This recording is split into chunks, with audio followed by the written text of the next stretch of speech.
Namaste Acharya ji. I am Krishna Goyal and I am currently studying in NIT-Trichy in EC branch second year. I have two questions. My first question is, what things we should keep in mind before reading Bhagavad Gita? Like many people said, we should wash hands, take bath and all this. So what rituals we should follow? And my second question is, how can we know whether we are meant for spirituality or leading the normal life? You are Krishna Goyal. Huh? No, nothing. You get access to the Foundation's Gita course. Somebody please note and provide him the access. That is probably the only legitimate answer to your question. You're asking what should one keep in mind while going to the Gita. That's like asking what kind of rubbish should I carry before entering the bath. Gita is so that whatever you carry in your mind can be washed away. Why do you want to keep something in mind before coming to the Gita? Whatever you have in mind, is that bigger than the Gita? So why should that be preserved while coming to the Gita? Whatever you have in mind, tell it. You are subordinate to the Gita. So be prepared to be washed away. I am going to the Gita now. You will be attacked and annihilated. Should I clean my hands before going to the Gita? Cleaning is something that Gita will tell you.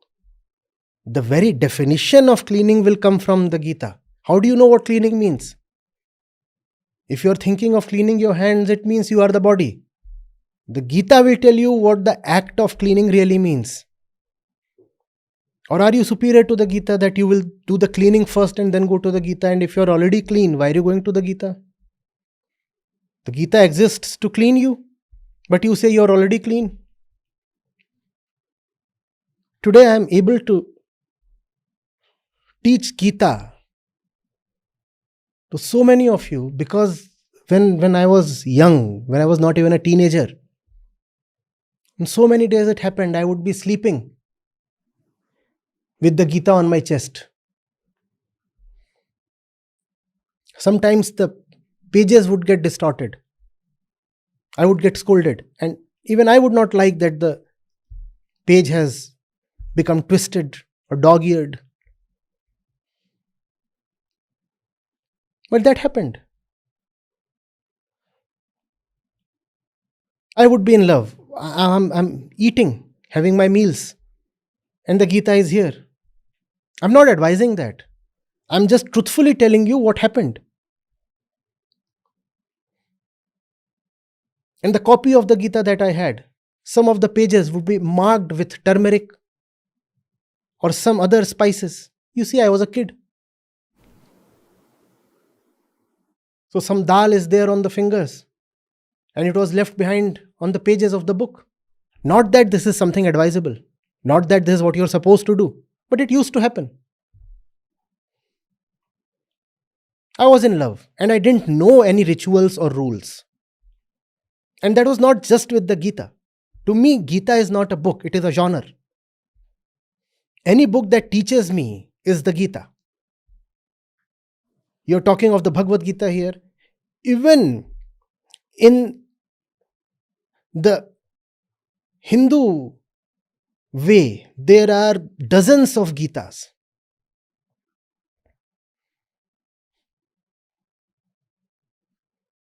And worldwide, from the antiquity till today, there are even greater number of Gitas. There has to be love. I don't mean to say that great books, I have taken them with me even to the commode. I'm not recommending that, please. But that's what has happened. So why should I hide? Even today, the 10-15 minutes I spend there, I cannot bear to just waste away that time. The body is doing something. What am I doing? Just waiting. So I keep reading from my mobile phone. I cannot enter the washroom without my mobile phone. And I don't read trash. I read something that uplifts me. What ritual am I following?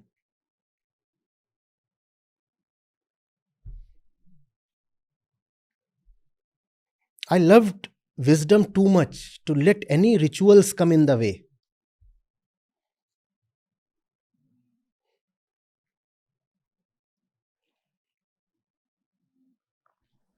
Love is not about following certain regulations. And I just didn't bow my head down. I actually quarreled with Krishna. Because I was young and I couldn't reconcile one shlok with the other. And I was not prepared to just bow down to someone on the basis of his proclaimed authority. If the book is indeed great, then I should be able to see a harmony. Things must agree with each other and come to a composite whole. One verse in one chapter cannot contradict another one elsewhere. And it took me time to come to that reconciliation. What rituals?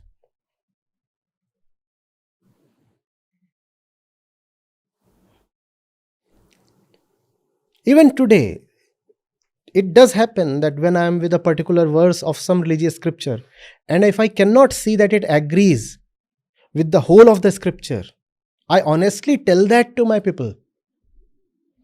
I say, I do not know how this verse made its way to this book, because the rest of the book does not seem to agree with this particular verse.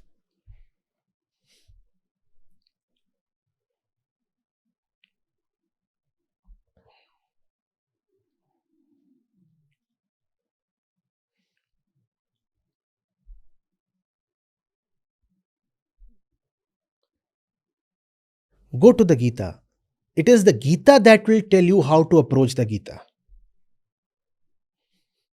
You cannot be bigger than the Gita, right? So, what does cleanliness mean? What does obedience mean? What does purity mean? What does loyalty mean? All these things will be taught to you by the Gita itself.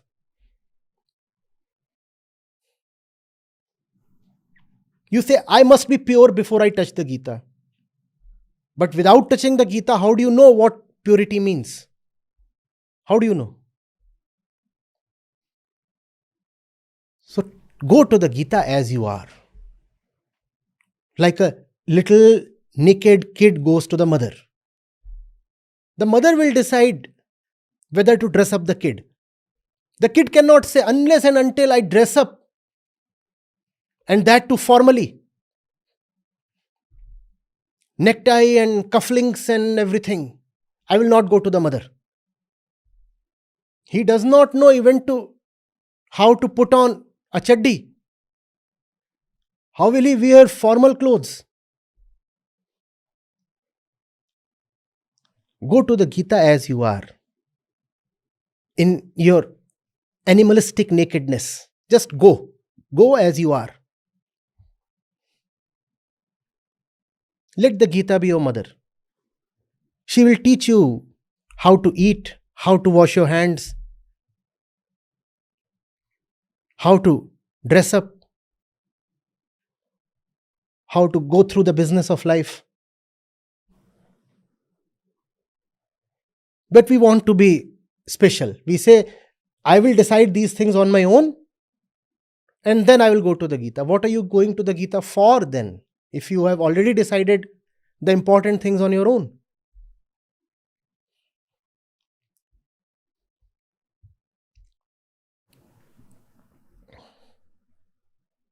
No, it is not yet my time to go to the Gita. How do you know whether or not it is your time? Even that is something that the Gita will tell you. You first go to her. She is the father and the mother. Give yourself fully to learn from what Sri Krishna is saying.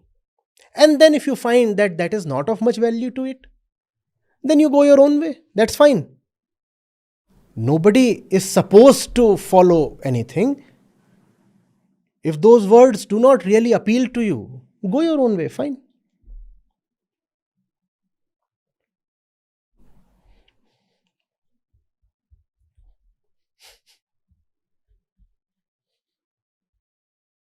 At what time should I read the Gita?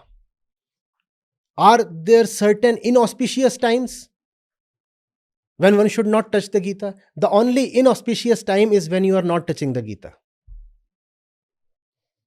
But there are gurus who will tell you the right time to read the Gita.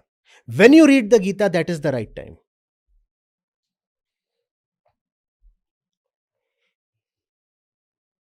You must be pure when you go to the Gita.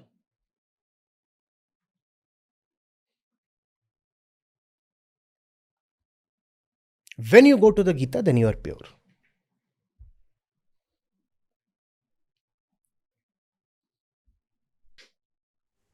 Thank you, sir.